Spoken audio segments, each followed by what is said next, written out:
hal-hal yang fiksi, hal-hal yang hanya bersifat dongeng atau pembelokan sejarah, maka itu sama sekali tidak bisa disebut sebagai sebuah sejarah.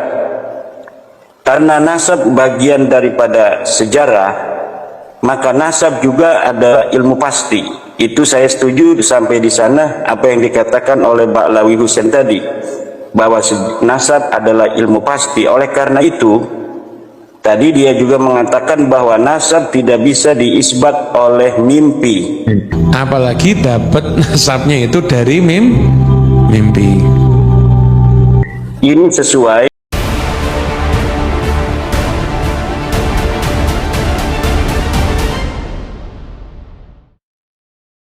maka dia akan mendapatkan laknatnya Allah, malaikat dan semua manusia, dan tidak akan sedikit pun diterima ibadahnya, baik ibadah yang wajib ataupun ibadah yang sunnah. Kenapa?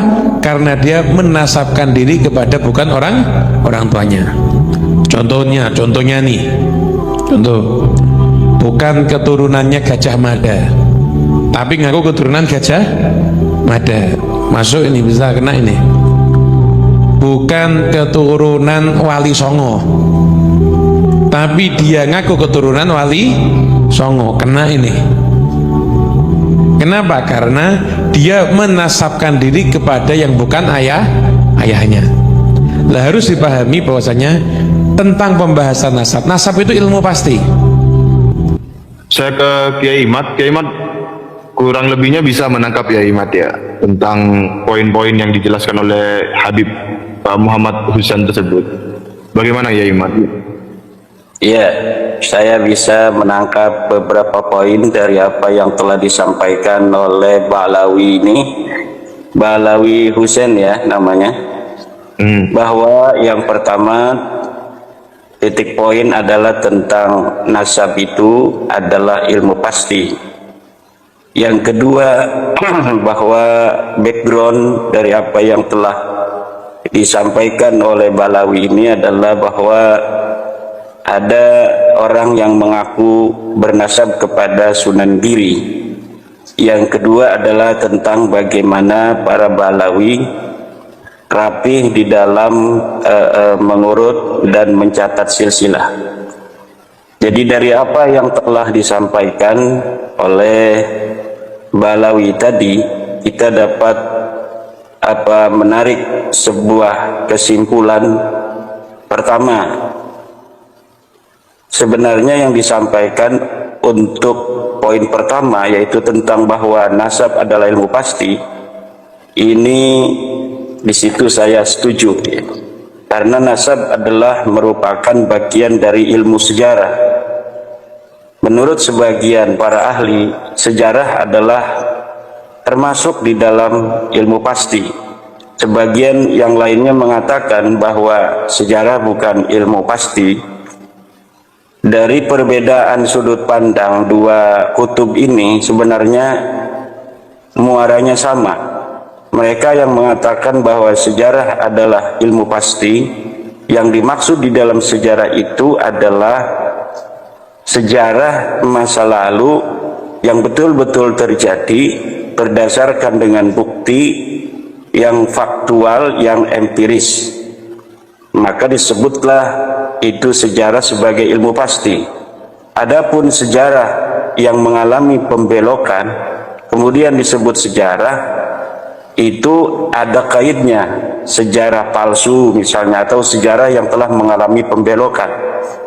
Kemudian menurut yang kedua, bahwa sejarah itu bukan termasuk ilmu pasti, mereka menganggap kait-kait tentang sejarah itu, bahwa ada sejarah yang asli, ada sejarah yang palsu, itu tetap disebut dengan sejarah walaupun dengan penamaan tambahan, yaitu sejarah palsu. Tetapi menurut kelompok pertama, sejarah adalah ilmu pasti. Yang dimaksud dengan sejarah adalah sejarah yang betul-betul faktual terjadi pada masa di mana sejarah itu diatribusikan titik mangsanya. Adapun hal-hal yang fiksi, hal-hal yang hanya bersifat dongeng atau pembelokan sejarah, maka itu sama sekali tidak bisa disebut sebagai sebuah sejarah. Karena nasab bagian daripada sejarah, maka nasab juga ada ilmu pasti. Itu saya setuju sampai di sana apa yang dikatakan oleh Ba'lawi Husain tadi, bahwa nasab adalah ilmu pasti. Oleh karena itu, tadi dia juga mengatakan bahwa nasab tidak bisa diisbat oleh mimpi. Apalagi dapat nasabnya itu dari mimpi. Ini sesuai dengan apa yang telah dikatakan oleh seorang pakar nasab yang bernama Syekh Khalil bin Ibrahim Ad-Duwailimi dalam kitabnya Muqaddimat fi Ilmi Al-Ansab, bahwa yang dinamakan dengan isbat nasab la yasbutu birru'yah. An-nasabu la yasbutu birru'yah artinya bahwa nasab tidak bisa diisbat oleh mimpi-mimpi. Nah, cuma sayangnya Ba'lawi tadi itu membuat contohnya kepada nasab Sunan Giri. Saya ini keturunan Sunan Giri. Tuh, kok kamu bisa tahu? Iya, saya tuh pernah naik bis, ketemu sama bapak-bapak tua, dibilangi, kamu itu keturunan Sunan Giri, berarti saya ini keturunan Sunan Giri. Ini berarti yang ngomong sama yang diomongi jeleknya podo ini berarti. Kemudian Ba'lawi tadi juga mengatakan bahwa kalau para habaib Ba'lawi itu nasab mereka tercatat dengan rapi. Bahkan ada seorang nasabah dari Ba'lawi yang mampu untuk menghafal dengan catatan yang rapi seluruh Ba'lawi yang ada di Indonesia dan Malaysia. Di kalangan para habaib, nasab ini dijaga. Ada orang-orang tertentu yang memang berkhidmat untuk mengurus nasab, dan ada namanya pohon nasab. Dulu tuh generasi terdahulu, mungkin sekitar 60 tahun 70 tahun yang lalu, ada namanya Habib Ali bin Ja'far As-Segaf. Beliau ini Masya Allah, itu beliau insya Allah nasabnya habaib se-Indonesia dan Malaysia punya semuanya beliau. Dibuat pohon begitu. Jadi orang ngaku-ngaku langsung ketahuan, ada enggak di bawah? Enggak ada. Berarti bukan. Punya semuanya beliau ini. Betul, Masya Allah, khidmat kepada urusan nasab luar biasa.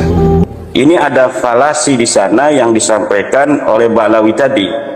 Ya, sebenarnya apa yang telah disampaikan oleh Ba'lawi tadi itu membentur kepada nasab Ba'lawi sendiri. Di mana nasab Ba'lawi ini pada permulaan abad 9 itu persis seperti apa yang dikatakan oleh Ba'lawi tadi, bahwa nasab Ba'lawi sama sekali tidak dapat ditemukan referensinya sebelum pengakuan Ali bin Abu Bakar As-Sakran di tahun 895 Hijriah. Kemudian di dalam kitab Al-Burqatul Musiqah banyak sekali riwayat. Salah satunya adalah riwayat bagaimana katanya seseorang bermimpi. Kemudian dalam mimpinya itu Rasulullah datang dan menitipkan Ba'lawi sebagai titipan keturunan dari Rasulullah. Maka yang disampaikan oleh Ba'lawi tadi, Husain Al-Muhdar apa siapa tadi? Husain Al-Habsi. Husain Al-Habsi itu membentur atau mendobrak atau menghajar daripada nasab dia sendiri pada abad yang ke-9. Kemudian juga dalam kitab An-Nur Safir Mas Rifki itu ada sebuah riwayat di mana seorang yang bernama Syihabuddin Ahmad, yang Syihabuddin Ahmad ini ada di abad ke-10 Hijriah. Di dalam kitab An-Nur Safir itu diriwayatkan bahwa ketika dia masih mengalami keraguan tentang makam Ahmad bin Isa yang ada di Hadramaut, dia berada dalam keadaan tidak ingat, ya.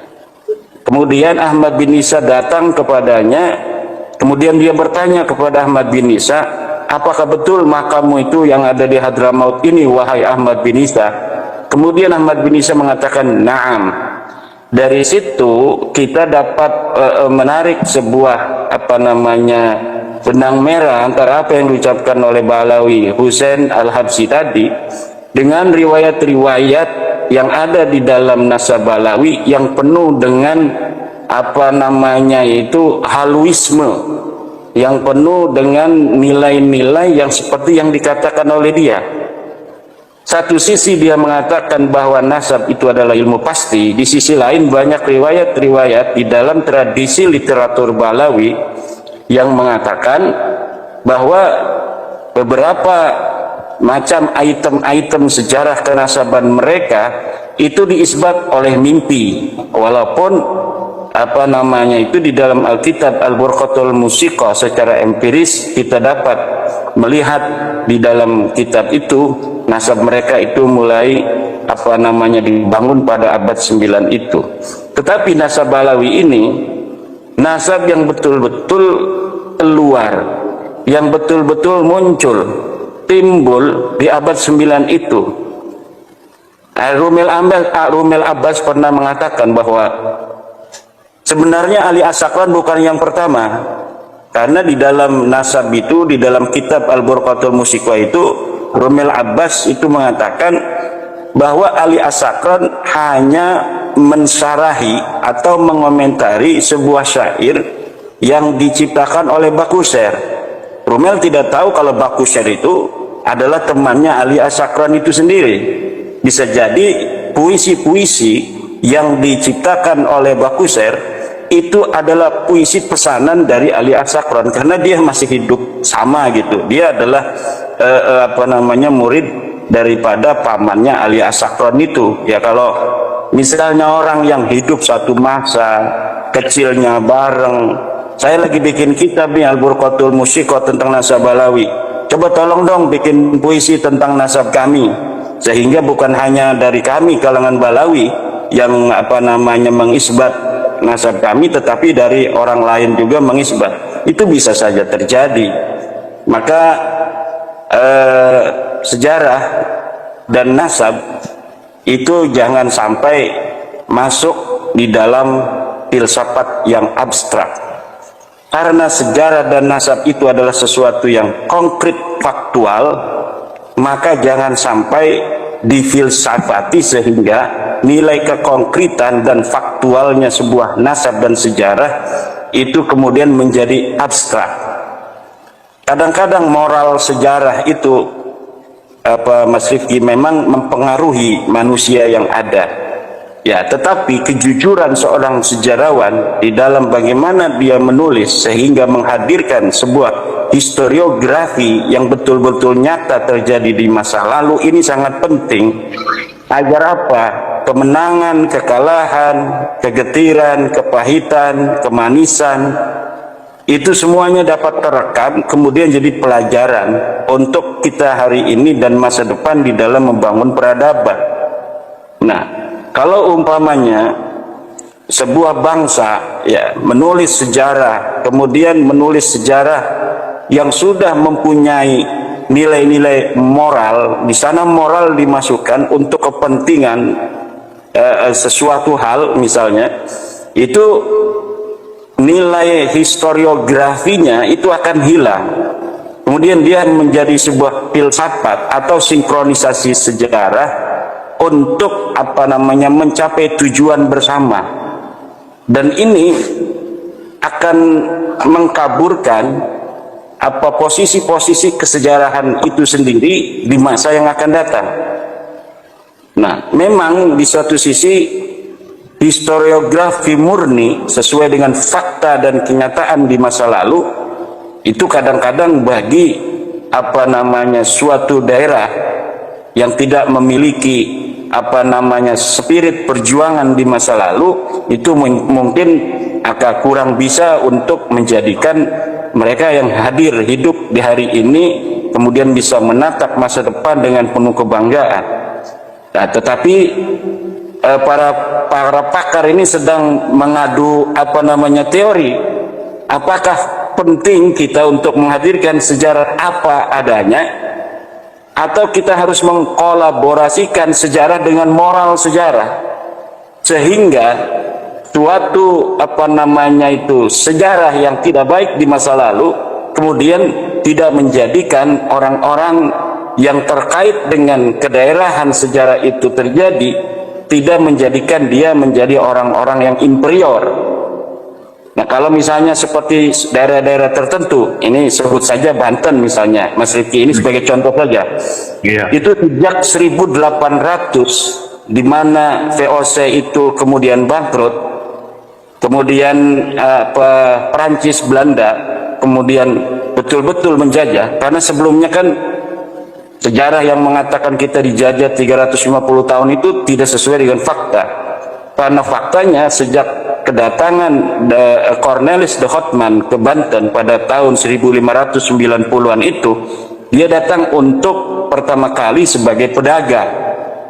Kemudian sampai 1800, dari mulai 1600 sekitar 200 tahun itu mereka hanya mengadu domba antara satu kerajaan dan kerajaan lainnya. Nah, kemudian kerajaan Banten yang telah dikuasai secara ekonomi sejak 1682 sampai 1800, kemudian betul-betul dihancurkan oleh Prancis Belanda itu pada 1808. Sejak itu masyarakat Banten itu berontak karena dia telah merasa betul-betul dijajah. Maka baru beberapa tahun sejak keruntuhan daripada Kesultanan Banten 1808 dia diruntuhkan dengan perang dari Sultan Aliuddin yang memenggal kepala seorang Belanda yang bernama Peter de Puy. Kemudian disusul dengan Kiai Nuriman yang memberontak dari Pandeglang, disusul oleh Mas Jebeng, disusul oleh tahun berikutnya oleh Mas Jakaria, disusul tahun berikutnya oleh Cilegon, kemudian disusul lagi oleh Nyimas Gampara, Nyimas Melati. Kemudian setiap tahun sampai perang Cikande dan perang Caringin itu setiap waktu terjadi sebuah peperangan sampai 1926. Kemudian sampai sebelum merdeka. Maka moral sejarah masyarakat Banten yang anti penjajahan itu kemudian mengkristal sampai sekarang, bahwa kita anti kepada penjajahan. Dan yang nilai-nilai seperti itu, sejarah yang secara faktual memang betul-betul terjadi di masa lalu, apabila kesejarahan itu kemudian dicatat apa adanya, itu tidak menjadi masalah, bahkan akan menjadi spirit yang sangat kuat bagi masyarakat untuk dia itu muncul sebagai manusia-manusia merdeka, manusia-manusia yang ingin menjadi manusia yang tidak ada dalam kendali orang lain. Tetapi kalau semacam Ba'lawi, ini kita sebenarnya mau ngomong Ba'lawi. Alhamdulillah ini sudah ada Kiai Haji Dr. Ubaidillah Tamam Al-Mutamakin. Jadi ini ya teman-teman, video pada kesempatan kali ini yang mana Kiai Haji Imaduddin Usman Al-Bantani membahas tentang masalah nasab klan Ba'lawi, yang mana menurut Kiai Imad ilmu nasab ini adalah ilmu pasti. Jadi Kiai Imad sepakat dengan Habib, kalau nggak salah Habib siapa ya, Habib ada seorang Habib ini juga mengatakan dalam ceramahnya itu kalau bahwa ilmu nasab ini adalah ilmu yang pasti, bukan yang didapat dari lewat mimpi gitu ya. Jadi Kiai Imad juga sepakat dengan ini ya. Jadi ilmu nasab ini harus dibuktikan secara ilmiah, secara ilmu sejarah, tes DNA dan juga yang lain ya, harus dibuktikan juga, bukan hanya lewat mimpi. Jadi ilmu nasab ini bukan lewat mimpi, kata Kiai Imad ya, yang sepakat dengan Habib yang ini ya teman-teman. Jadi Habib ini seperti kayaknya sama seperti pernyataannya Kiai Imaduddin Usman Al-Bantani, bahwa ilmu nasab ini adalah ilmu yang pasti, bukan yang didapat dari mimpi gitu ya teman-teman. Oke, terima kasih buat semuanya, semoga video ini bermanfaat dan sampai jumpa di video selanjutnya.